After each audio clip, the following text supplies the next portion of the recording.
Welcome dear students, today we are going to discuss about the various functions of warehouse. In last lecture I have told you about the meaning and various types of warehouses. Today we are going to discuss about the functions which are performed by the warehouses. The first function is storage of goods. So the basic function of warehouse is to store large stock of goods.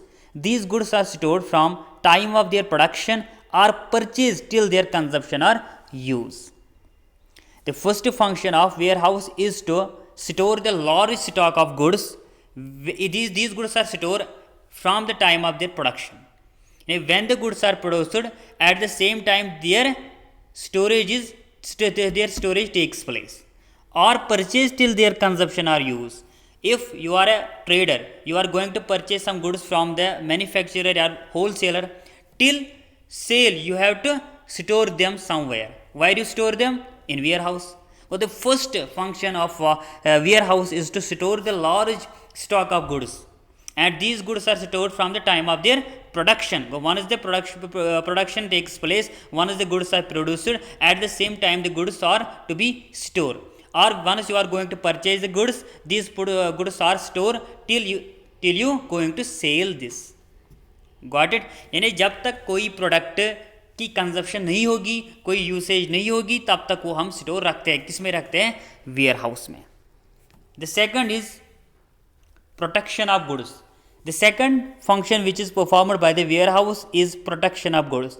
A warehouse provides protection of goods from loss or damage due to heat, dust, wind, moisture, etc. Well, you know that if we produced some goods or we purchased some goods, but their need is after 1 month. उनकी need जो है वो 1 month के बाद है. Till 1 month, 1 month तक हम क्या करेंगे? इसको स्टोर रखेंगे. अगर स्टोर नहीं रखेंगे, अगर हमने इनको बाहर ही रखा होगा, तो बाहर क्या होगा? ड्यू टू हीट ये डिस्ट्रॉय हो सकते हैं, ड्यू टू डस्ट ये ख़राब हो सकते हैं, ड्यू टू विंड डिस्ट्रॉय हो सकते हैं, मॉइस्चर से डिस्ट्रॉय हो सकते हैं. अब अगर हम किसी जगह पे इनको स्टोर रखेंगे तो वो जगह कौन सा है? वो जगह है वेयर हाउस.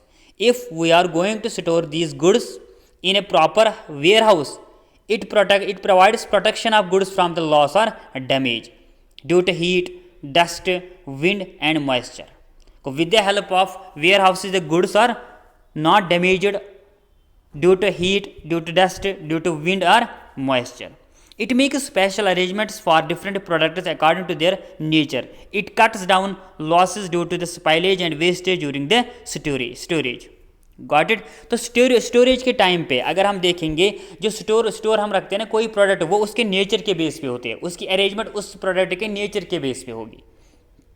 फॉर एग्जांपल हमारे पास एप्पल्स है, तो एप्पल्स को हमें स्टोर रखना है, तो उसका स्पेशल अरेंजमेंट होगा अकॉर्डिंग टू देयर नेचर. तो कैसे हम इसको सेफ रखेंगे, कैसे हम इसको प्रोटेक्ट रखेंगे till it is consumption. Got it. कुछ गुड्स ऐसे होते हैं जिनकी डिमांड आगे ज़्यादा हो सकती है. वो if they goods have a more demand, उसका प्राइस भी ज़्यादा हो आएगा. Got it. तो उस टाइम तक हम रखेंगे कहाँ पे इसको? हमें इसको किसी पर्टिकुलर वेयर हाउस में रखना होगा, पर्टिकुलर स्टोरेज में रखना होगा, ताकि वहाँ से हमारे गुड्स की प्रोटेक्शन मिल सके. उससे second function is protection of goods. A warehouse provides protection of goods from loss or damage due to heat, dust, wind and moisture, etc.